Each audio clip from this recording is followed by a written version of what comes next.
Apakah kunut subuh itu ada dalilnya? Kunut subuh itu ada dalilnya. Kunut subuh terus menerus ada dalilnya. Hadisnya dhaif. Dhaif itu artinya apa? Lemah. Lemah itu boleh dipakai atau tidak? Nggak boleh dipakai. Ingat tuh, hadisnya ada dhaif. Kalau dhaif nggak boleh dipakai. Bahkan ada sahabat bertanya, seorang anaknya dari sahabat bertanya, wahai ayahku, engkau pernah sholat di belakang belakang Rasulullah SAW, Abu Bakar, Umar, Uthman, Ali, radhiyallahu majma'in. Apakah mereka kunut subuh? Dijawab oleh bapaknya, ai bunayya muhdatsun, wahai anakku, kunut subuh itu muhdats. Apa makna muhdats? Beda. Bahkan lebih tegas lagi di Sunan Nasa'i dijelaskan, ai bunayya bid'atun, wahai anakku, kunut subuh itu bid'ah. Kalau bid'ah nggak boleh kita ikut. Sekarang kalau kita sholat di belakangnya orang yang kunut subuh, ya kita memperbanyak baca pujian kepada Allah. Bisa kita baca Rabbana lakal hamdu terus kita ulang-ulang sampai 10 kali nggak ada masalah. Bahkan Nabi pernah membaca li rabbil hamdu li rabbil hamdu li rabbil hamdu li rabbil hamdu terus sebanyak-banyaknya. Bab saat itulah saat memuji kepada Allah. Mereka kunut, biarkan mereka kunut. Kita baca pujian kepada Allah. Jangan ikut kunutnya dia. Tapi kalau dia sujud, wajib ikut. Karena kita bermakmum dengan imam. Nggak boleh kita menyalahi imam. Tapi ketika dia berbuat beda, nggak boleh kita ikut bedanya. Jelas? Jadi ini udah masalahnya sudah jelas. Jangan nanti dibilang lagi, ini kan masalah khilafiyah. Masalah ijtihadiyah. Kalau bid'ah nggak ada ijtihadiyah, udah beda ya bid'ah. Nanti dibawa lagi hadis yang nggak ada asalnya, ikhtilafu ummati rahmatun, ikhtilaf umatku rahmat. Kalau gitu kita balik, bersatunya umatku adalah azab. Nggak terima dia.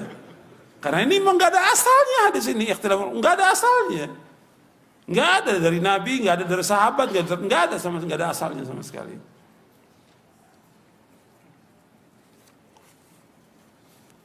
Makanya ketika orang akan menyampaikan masalah ijtihad atau bukan, dia lihat dulu keterangan para ulama, baca hadisnya. Jangan sampaikan kepada umatnya ijtihadiyah, udah jelas itu beda, aku udah bilang ijtihadiyah. Nanti semua orang bilang, saya melakukan beda ijtihadiyah. Yang buka siapa?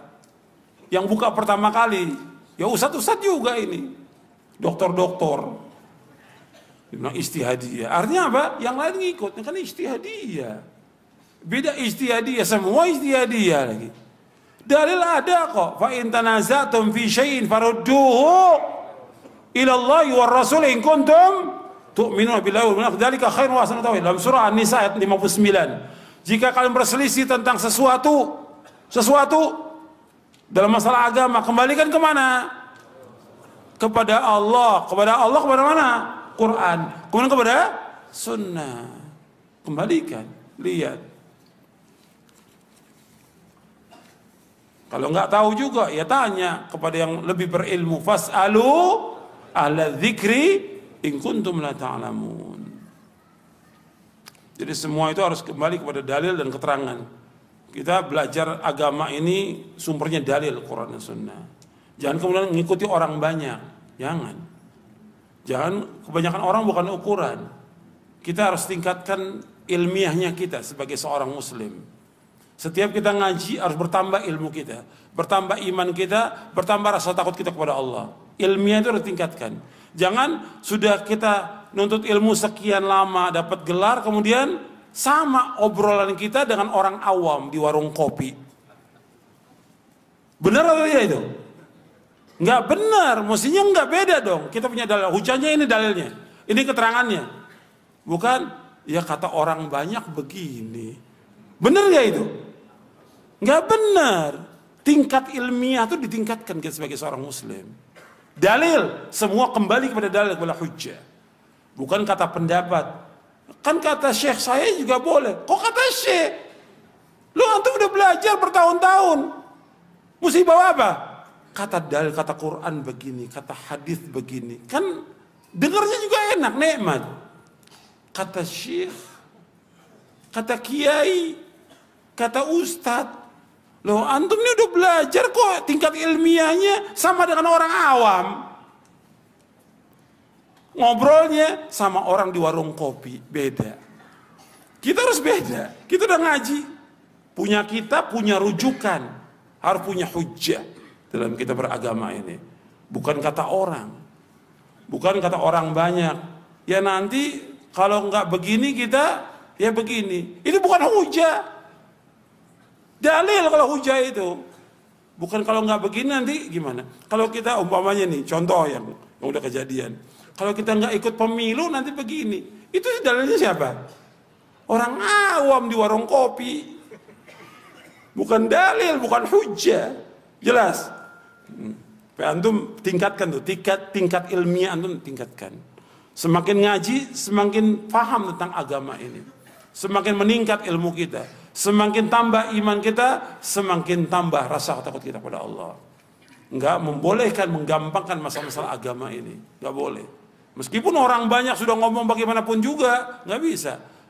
Saya umpamakan contoh lagi, masalah besar umumnya, berkaitan dengan jihad. Jihad, masalah besar, berkaitan dengan nyawa, berkaitan dengan darah, berkaitan dengan istri, anak, dan semuanya.